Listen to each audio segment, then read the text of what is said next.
নমস্কার বন্ধুরা, আবার হাজির হয়ে গেছি একটা নতুন রেসিপি নিয়ে। আশা করি আপনারা সবাই যে যেখান থেকে আমার ভিডিওটা দেখছেন সবাই ভালো আছেন ও সুস্থ আছেন। আজকে আমি টমেটো দিয়ে একটি সহজ সরল এবং হেলদি নাস্তা রেসিপি আপনাদের সঙ্গে শেয়ার করব। যে একবার খাবে সে কিন্তু বারবারই খেতে চাইবে, এমনই একটা সুস্বাদু রেসিপি। দেখতেও যাবে এরকম সুন্দর, খেতেও কিন্তু অসাধারণ লাগে। আর বানাতে মাত্র কয়েক মিনিট সময় লাগে। হাতের কাছে মাত্র কয়েকটা উপকরণ থাকলে এই রেসিপিটা বানানো যায়। বাচ্চাদের স্কুলের টিফিনে কিংবা সকাল বিকালের জলখাবারে অসাধারণ লাগে এই রেসিপিটা।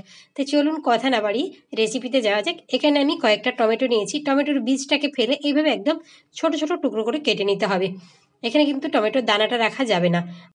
আমি এই বাটি মেপে 1.5 বাটি ময়দা নিয়েছি। আপনারা চাইলে এটা আটা দিয়েও বানাতে পারেন। আমি এটাকে ময়দা দিয়ে বানাচ্ছি। 1.5 বাটির থেকে একটু কম নিয়েছি। এবার দিয়ে দেবো আমি পরিমাণ মতো লবণ। লবণ দিয়ে ভালো করে সব কিছুর সঙ্গে মিশিয়ে নেব। এবার আমি অল্প অল্প জল দিয়ে একটা ব্যাটার তৈরি করে নেব। অনেক সময় আমরা রুটি মাখতে বা বেলতে বিরক্ত বোধ করি। এইভাবে যদি আপনারা বানিয়ে ফেলেন, এটা খুব সহজেই কিন্তু হয়ে যায়। অল্প অল্প জল দিয়ে একটা ব্যাটার তৈরি করে নিলে বেলা বা মাখার ঝামেলা থাকে না। চটজলদি একটা সুন্দর রেসিপি তৈরি হয়ে যায়। দেখুন ব্যাটারটা আমার রেডি হয়ে গেছে। ব্যাটারের ঘনত্বটা আমি দেখিয়ে দিচ্ছি কেমন হবে। দেখুন এইভাবে চামচের পেছনটা দেখুন একটা লেয়ার পড়ে গেছে। এরকমই কিন্তু মোটা রেখে ব্যাটারটা তৈরি করে নিতে হবে। একদম মোটা না আর একদম পাতলা না, মাঝারি একটা ব্যাটার তৈরি করে নিতে হবে। এখানে আমি পরপর 3টে ডিম নিয়েছি। আপনারা যেমন পরিমাণ বানাবেন সেই পরিমাপেই কিন্তু ডিমটা নেবেন। পরে আমি আরেকটা ডিম মিশিয়েছিলাম, সেটা আর দেখানো হয়নি। দিয়ে দিলাম কাঁচা লঙ্কা কুচি। এবার আমি পুরো টমেটোটাকে দিয়ে দেবো এর মধ্যে। টমেটোটা দিলে খেতে বেশ ভালোই লাগে। আপনারা যেমন পরিমাণ টমেটো ব্যবহার করতে পারেন, কোনো আপত্তি নেই এখানে। টমেটোটাকে একদম মিহি করে কুচিয়ে নিয়েছি। আমি পেঁয়াজটাকে একদম মিহি করে কুচিয়ে নিয়েছি। এখানে কিন্তু পেঁয়াজটা একটু বড় রাখা যাবে না, একদম মিহি করে কুচিয়ে নিতে হবে। দিয়ে দিচ্ছি আমি ধনেপাতা কুচি। দিয়ে দিলাম পরিমাণ মতো লবণ। সব কিছুকে আমি খুব ভালো করে মিশিয়ে নেব। আমি এখানে একটু হলুদও ব্যবহার করছি। হলুদটাকে দিয়ে আবার আমি সব কিছুর সঙ্গে খুব ভালো করে মিশিয়ে নেব। আমি এখানে পুরের জন্য স্যালাড ব্যবহার করছি। আপনারা চাইলে এখানে আলুর পুর তৈরি করে দিতে পারেন কিংবা মাছ ডিম যা খুশির পুর বানিয়ে নিতে পারেন। নিয়েছি কাঁচা লঙ্কা, গাজর কুচি, শসা কুচি, আর দিয়ে দিয়েছি পেঁয়াজ কুচি। দিয়েছি উপর থেকে red chilli sauce, green chilli sauce, আর দিয়ে দিলাম একটু বিট লবণ।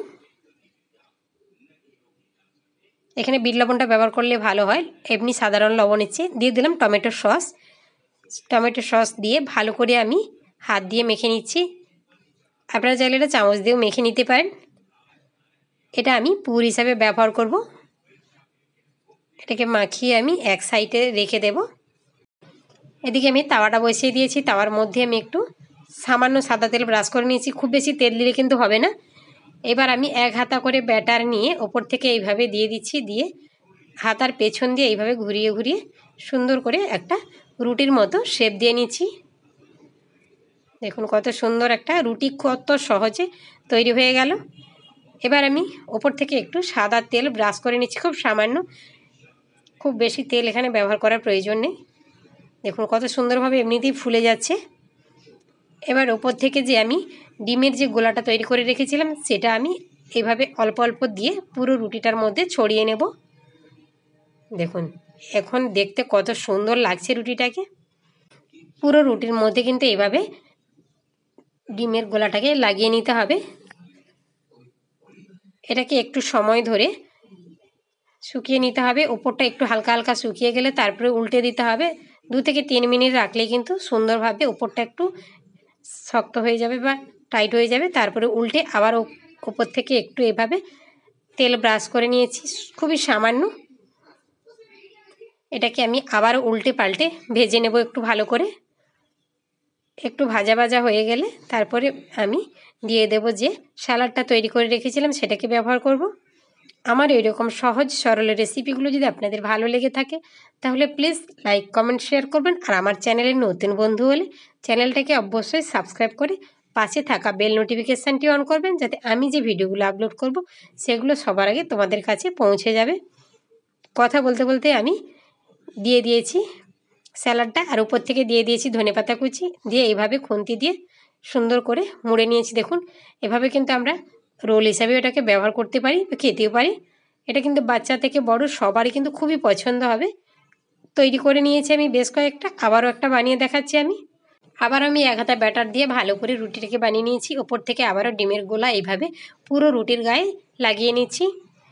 পুরো ডিমটা রুটির গায়ে লাগানো থাকলে খেতে বেশি ভালো লাগবে। এইভাবে করে আপনারা একবার বানিয়ে দেখবেন বা বাচ্চাদের দিয়ে দেখবেন, সত্যি বাচ্চারা 1 মিনিটে কিন্তু প্লেটটা খালি করে দেবে। বাচ্চারা এমনিতে রঙিন জিনিস খুবই পছন্দ করেন, এইভাবে যদি বানিয়ে দেন সত্যি অসাধারণ লাগে খেতে। আর এটা বানানো কিন্তু খুবই সহজ, খুব বেশি উপকরণও লাগছে না, হাতের কাছে যা থাকে তাই দিয়ে কিন্তু চটজলদি এই রেসিপিটা বানানোও হয়ে যায়। এটা আমার 1 পিঠ হয়ে গেছে, এটাকে আমি আলতো করে উল্টে দিতে হবে। দেখুন আমি উল্টে দিচ্ছি, দিয়ে পেছন দিকটাতে হালকা করে একটু তেল লাগিয়ে নেব। হালকা করে একটু তেল ব্রাশ করে নিচ্ছি। ব্রাশ করে নিলে কী হবে, উপরের দিকটাও খুব সুন্দরভাবে ভাজা হয়ে যাবে। ডিম রয়েছে, একটু তেল দিতে হবে, না হলে আঁশটে আঁশটে গন্ধ করবে, সেই জন্য হালকা হালকা তেল দিয়ে এটাকে আমি ভেজে নিচ্ছি। রুটিটা আমার ভাজা হয়ে গেছে, এবার আমি উপর থেকে স্যালাডটা দিয়ে দিচ্ছি। আমি এখানে স্যালাডটা ব্যবহার করছি, আপনারা চাইলে এখানে যে কোনো পুরো ব্যবহার করতে পারেন। এবার আমি উপর থেকে একটু ধনেপাতা ছড়িয়ে নিচ্ছি, দিয়ে খুন্তির সাহায্যে এইভাবে মুড়ে দিলেই কিন্তু সুন্দরভাবে রেডি হয়ে যাবে একটা টিফিন। একইভাবে আমি সবগুলোকে বানিয়ে নিয়ে ফিরে আসছি। এটা আমার রেডি হয়ে গেছে, এটাকে আমি নামিয়ে নিচ্ছি। সবগুলোকে আমি বানিয়ে নিয়েছি। কেমন লাগলো আমার এই টমেটোর রেসিপি? যদি ভালো লেগে থাকে তাহলে কমেন্ট করে জানাবেন। দেখা হবে আবারও কোনো দিন আবারও কোনো নতুন রেসিপি নিয়ে। ততক্ষণ সবাই ভালো থাকুন, সুস্থ থাকুন, সাবধানে থাকুন।